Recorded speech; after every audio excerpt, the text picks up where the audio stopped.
প্রণাম। ভগবান কি আমাদের কথা শোনেন? এই কথাটি প্রায় অনেকেই বলে থাকেন। আমাদের মনে বারবার একটাই প্রশ্ন জাগে, ঈশ্বর বা ভগবান আমাদের কথা কি শোনেন? প্রার্থনা যখন দেব দেবী বা গুরু ঋষি গণের কাছে করা হয়, তখন কখনো কখনো তা ফলীভূত হয়ে যায়। ওই প্রার্থনা ফলীভূত স্বয়ং ঈশ্বরই করে থাকেন। স্বয়ং শিব বাবা বলেছেন, যার যেমন ভাবনা সেই ভাবনার ভাড়া তিনি মিটিয়ে দেন, যাতে ঈশ্বরানুভূতি হয়ে থাকে।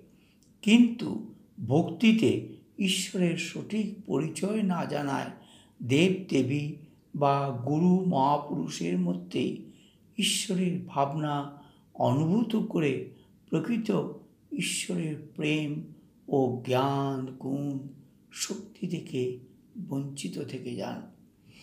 ফলে চিরস্থায়ী সুখ শান্তি শক্তি প্রাপ্ত হয় না। এই ফলত সুখ শান্তি কোথায় পাবো তারে খুঁজে বেড়ায়, আর ঈশ্বরের শক্তির অভাবে পরিবর্তন হওয়া সম্ভব হয়ে ওঠে না। আমরা সবাই পরিবর্তন চাই। যে কোনো পরিবর্তনই শক্তি ছাড়া সম্ভব নয়। বীজ থেকে গাছ বলুন বা জল থেকে বাষ্প বলুন, সর্বক্ষেত্রেই শক্তি দরকার।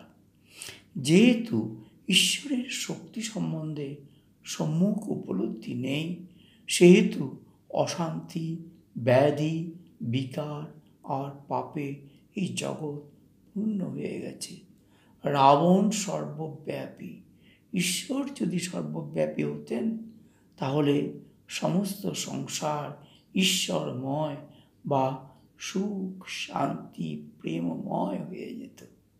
কিন্তু বিশ্বময় যে বাতাবরণ, তার মধ্যে অনেক কিছু আছে, কিন্তু ঈশ্বরময় নয়।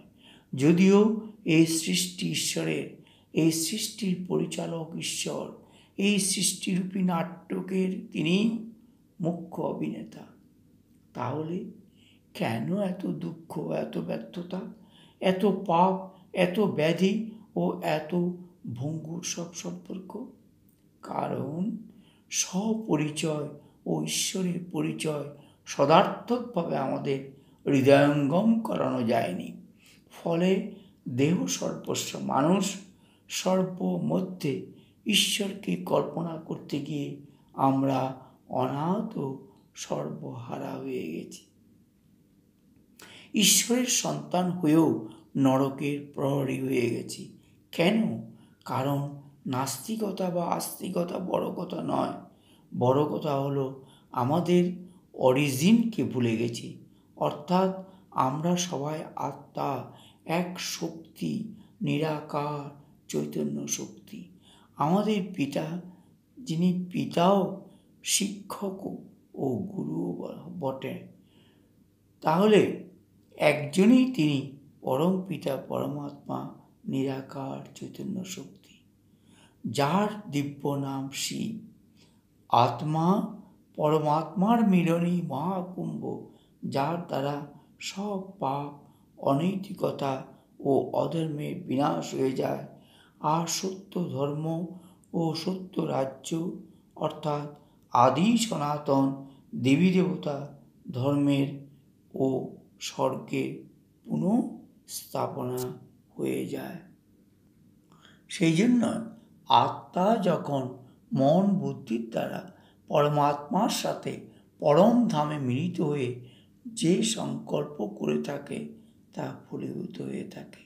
ঈশ্বর বলেছেন, তিনি জ্ঞান ও রাজযোগের দ্বারা পথ দেখান, আর সেই পথ অনুসরণ করলেই সব মনোকামনা পূর্ণ হয়ে যায়। সংকল্প যা করবেন তা তখনই পূর্ণ হবে যদি শুদ্ধ ভাবনা, কল্যাণকারী ভাবনা, স্ব-উন্নতির ভাবনা, বিশ্ব পরিবর্তনের ভাবনা ইত্যাদি থাকে এবং ঈশ্বরীয় প্রেম থাকে। পরমাত্মার স্মরণে থেকে পরমাত্মার নির্দেশিত পথে চলে যে কর্ম করব তা সুকর্ম হবে এবং সুকর্মই শ্রেষ্ঠ ভাগ্য গড়তে বিশ্বকর্মার ভূমিকা নেবেন। তাই ঈশ্বর আমাদের কথা শোনেন কিনা এই প্রশ্নে বলতে হয় অবশ্যই শোনেন বলেই এই ধরাধামে আমাদের আহ্বানে অবতরিত হয়েছেন ও রক্ষা করছেন, মনোকামনাও পূর্ণ করে দিচ্ছেন সহযোগ সর্বশক্তি ও জ্ঞানের সাহায্যে।